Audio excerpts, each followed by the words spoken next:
Good morning, students. Today we are going for the next lecture of current electricity, class 12th physics. My name is Charu Joshi, and today we are going to read about the combination of resistors. क्या पढ़ने जा रहे हैं हम? Combination of resistors. So take out your notebook and just make your notes. जो notes आपके exam में आपके साथी बनेंगे और आपको easily समझ में आएंगे. So with me just start writing combination of resistors. तो कॉम्बिनेशन ऑफ रेजिस्टर्स को हम रेजिस्टर्स को दो तरीके से कनेक्ट कर सकते हैं, कंबाइन कर सकते हैं. One is in series and another is in parallel. तो हम पहले समझेंगे रेजिस्टर्स को कैसे कनेक्ट करते हैं सीरीज में और फिर हम समझेंगे पैरेलल में. देखो, मैंने एक बैटरी लगाई है और बैटरी का जो छोटी टर्मिनल होता है इसको नेगेटिव टर्मिनल बोलते हैं और इसको पॉजिटिव टर्मिनल बोलते हैं. और करंट हमेशा पॉजिटिव से नेगेटिव टर्मिनल की तरफ बहता है. तो यहाँ से करंट जाएगा आई और यहाँ से करंट जाएगा आई. अब यहाँ पे हम समझेंगे एक चीज, जब हम बात करते हैं कॉम्बिनेशन ऑफ रेजिस्टर्स की सीरीज में, तो इसमें करंट जो होता है सेम होता है, यानी कि तीनों रेजिस्टर्स पे जो करंट जाएगा सेम जाएगा. इस पर भी आई जाएगा, इस पर भी आई जाएगा, इस पर भी आई जाएगा. तो जब हम कॉम्बिनेशन ऑफ रेजिस्टर्स पढ़ते हैं तो ये चीज आपने याद रखनी है. देखो, क्वेश्चन में जो भी न्यूमेरिकल आएगा उसमें यही चीज काम की है, इसके सिवा और डेरिवेशन काम का नहीं है. करंट तो रहता है सेम. क्या रहता है? Same current. जस्ट याद कर लो अनकॉन्शियस माइंड में, सेम करंट रहता है सीरीज में. और पोटेंशियल डिवाइड हो जाता है, बिखर जाता है अलग अलग. अगर मैंने यहाँ से आई करंट भेजा तो R1 पे जाएगा आई करंट, R2 पे भी जाएगा आई करंट और R3 पे भी जाएगा I current, because sir series में करंट सेम रहता है. पोटेंशियल डिवाइड हो जाएगा, यहाँ से V गया था, V गया, V यहाँ पे जाके किस में डिवाइड हो गया? V1, V2, V3 में. ठीक, ये हमारा पहला काम है. बैटरी से हमने करंट को दिया, करंट गया, करंट आई सेम रहता है तो R1, R2, R3 तीनों के पास आई करंट गया, जबकि वोल्टेज V1, V2, V3 में बढ़ गया अलग अलग. ठीक है, यहाँ तक हमने समझ लिया. करंट सेम रहता है, पोटेंशियल डिवाइड हो जाता है. अब इसके डेरिवेशन के पार्ट में चलते हैं जो कि हमें करना है. इसमें हम देख रहे हैं तो हमारा टोटल पोटेंशियल कितना है? टोटल पोटेंशियल, हमारा टोटल पोटेंशियल है सर, ये तीनों जो बटे थे इस V से बटे थे, टोटल पोटेंशियल है V. तो क्या मैं V को लिख सकता हूँ V1 plus V2 plus V3, right?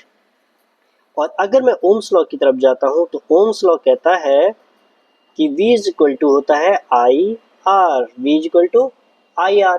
तो V की जगह क्या आ जाएगा? IR. V की जगह हम क्या लिख सकते हैं बेटा? IR. V1 की जगह क्या लिखेंगे? क्योंकि V1 में कितना करंट गया है? V1 में करंट गया है सर I, और R की जगह क्या आएगा? कितना रेजिस्टेंस है V1 वाले में? R1. V2 वाले में सर करंट है I and resistance is R2. V3 में सर करंट है I and resistance is R3.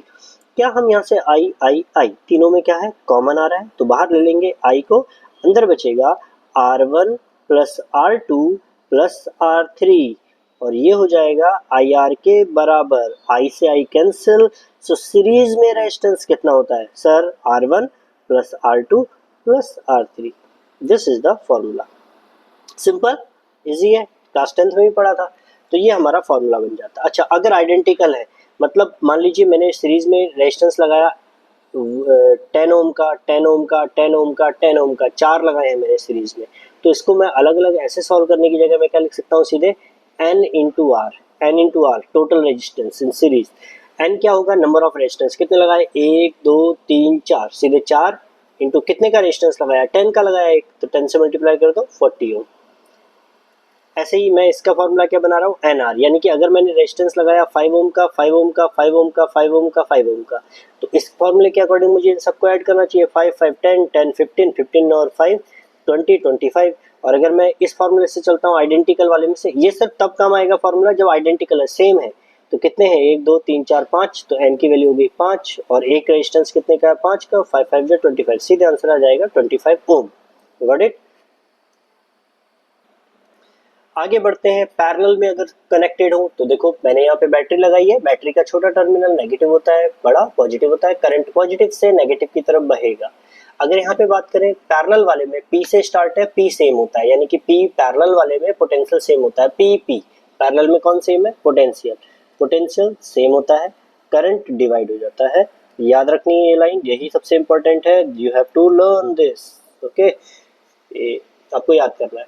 अगर हम यहाँ से करंट आई भेजते हैं तो आई यहाँ से ऐसे जाएगा, यहाँ से आई क्या होगा, डिवाइड होगा, करंट डिवाइड होता है तो इस बार करंट डिवाइड हो जाएगा, ऊपर वाले सिरे में गया I1, इसमें गया I2, इसमें गया I3, और कौन सेम रहता है पोटेंशियल, तो इस पे पोटेंशियल V, इस पे भी पोटेंशियल V, इस पे भी पोटेंशियल V। ये है R1 रेजिस्टेंस, ये है R2 रेजिस्टेंस, ये है R3 रेजिस्टेंस, तीनों को हमने पैरेलल में लगाया है। यहाँ से करंट तीनों I1, I2, I3 जाएंगे और मिलके फिर से कितना हो जाएगा, I करंट, जितना यहाँ से आपने करंट निकाला था उतना ही करंट एंटर होगा, ठीक है। तो ये हमने डायग्राम बनाया पैरेलल के लिए। अब इसको सॉल्व करते हैं। तो देखो गौर से समझो इसमें, यहाँ पे अगर हम पिछले वाले में देखें टोटल पोटेंशियल V था, V को हमने तोड़ा V1 प्लस V2 V3 में, यहाँ पे टोटल करंट सेम है। टोटल करंट कितना है, टोटल करंट, करंट ही तो डिवाइड हुआ है तो करंट को लिख देंगे total current is equal to I, यानी कि I जो है वो डिवाइड हुआ है तीन रेजिस्टेंस में पैरेलल में, I1, I2 प्लस I3। इन तीनों को I ही तो डिवाइड हुआ I1, I2, I3 में, यानी इन तीनों का सम किसके बराबर होना चाहिए, I के बराबर। फिर से ओम्स लॉ में आओ, Ohm's law, according to Ohm's law, Ohm's law कहता है V is equal to I R, तो I इज इक्वल टू क्या हो जाएगा, V अपॉन R, ये R यहाँ डिवाइड में आ गया तो V अपॉन R, तो I की जगह हम ले सकते हैं V अपॉन R। I1 गौर से देखो, I1 में V कितना है, V ही है, अपॉन R की जगह कितना आ जाएगा, R1, क्योंकि पहले I1 में कितना रेजिस्टेंस है, R1, प्लस I2 में V की जगह V आएगा and upon R2, I is equal to V upon R होता है ना, तो V अपॉन R3, V आ गया common, again V upon R is equal to V common, और यहाँ बचा 1 upon R1 plus 1 upon R2 plus 1 upon R3। Here it goes, V से V cancel sir, 1 upon equivalent resistance in parallel is equal to 1 upon R1 plus 1 upon R2 plus 1 upon R3। Okay, चलो इसमें एक चीज़ और बताता हूँ आपको। मान लो मैंने तीन रेजिस्टेंस लगाए, एक लगाया 10 ओम का, एक लगाया 100 ओम का, एक लगाया मैंने 0.1 ओम का, और ये तीनों पैरेलल में। पैरेलल की खासियत ये होती है इन तीनों का जो रेजिस्टेंस इक्विवेलेंट आएगा वो इससे भी कम आएगा, रेजिस्टेंस को बहुत कम कर देता है। पैरेलल क्या करता है, रेजिस्टेंस को कम कर देता है। अगर तीनों रेजिस्टेंस को रखोगे ना पैरेलल में, जो छोटा वाला है छोटे वाले से भी कम आएगा इक्विवेलेंट रेजिस्टेंस, और सीरीज में पैरेलल, सीरीज में जो रेजिस्टेंस होता है बढ़ जाता है इक्विवेलेंट, क्योंकि तीनों ऐड हो जाते हैं, ऐड होकर रेजिस्टेंस बढ़ जाता है। लेकिन यहाँ पे छोटे, सबसे छोटा रेजिस्टेंस होगा उससे भी कम आता है। ये हम एमीटर बनाने में काम याद रखेंगे, जब हम संट लगाएंगे उसमें काम आता है। So this was our formula. और इसमें एक चीज़ और देखते हैं, न्यूमेरिकल्स में आपने क्या याद रखना है, न्यूमेरिकल्स के लिए क्या चीज़ इंपॉर्टेंट है।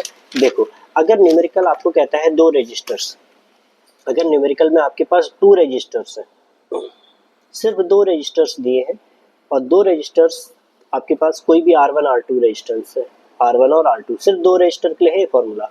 तो R इक्विवेलेंट क्या होगा, R इक्विवेलेंट होगा sir R1 R2 upon R1 plus R2, यानी कि मैंने आपको दिया एक 5 ओम का, एक दिया 3 ओम का, तो आप क्या फॉर्मूला लेंगे, 5 इंटू 3, 5 प्लस 3, 5 3 या 15 सर, 5 प्लस 3 8, 15 अपॉन 8, ठीक है। तो डायरेक्ट 15 अपॉन 8, इसे उल्टा करने की जरूरत नहीं है, हमने क्योंकि डायरेक्ट फार्मूला बनाया है, ठीक है। तो ये आ गया। अगर मेरे पास सेम रजिस्टर्स हैं, जैसे पिछली बार में NR फार्मूला था, पैरेलल में अगर सेम आइडेंटिकल रजिस्टर्स है, कैसे रजिस्टर्स है सर, आइडेंटिकल रजिस्टर्स है, तो क्या फार्मूला बनेगा, देखो आइडेंटिकल रजिस्टर्स में R1 R2 R3 इस तरीके से सेम होंगे। अगर सेम रेजिस्टेंस है, नीचे देखो 3 रेजिस्टेंस सेम है, 10 10 10, तो 3/10 आ रहा है, इसका उल्टा हो जाएगा 10/3। तो यही फॉर्मूला हम लगा के याद रखेंगे, R इक्विवेलेंट अगर सारे रेजिस्टेंस सेम है तो एक रेजिस्टेंस जो भी है, R1 अगर 10 ओम है, ये भी 10 होगा, ये भी 10 होगा, सब R हो गए, तो R/N, R/N कैसे, देखो जैसे मान लो मैंने यहाँ पे पैरेलल में लगाया 10 ओम का, फिर दूसरा भी पैरेलल में लगाया 10 ओम का, तीसरा भी पैरेलल में लगाया 10 ओम का, चौथा भी मैंने पैरेलल में लगाया 10 ओम का, 1 2 3 4, कितने हैं, 1 2 3 4, 4 है तो n की जगह 4 रख दो, और एक रेजिस्टेंस कितने का है, 10 का है, तो इसको डिवाइड करेंगे तो हमारा R इक्विवेलेंट आ जाएगा। तो ये हमारी ट्रिक है क्वेश्चन को सॉल्व करने की। अब हम करेंगे क्वेश्चंस को सॉल्व, यानी कि इसके न्यूमेरिकल्स किस तरीके के हो सकते हैं और कैसे सॉल्व करेंगे ये देखेंगे हम।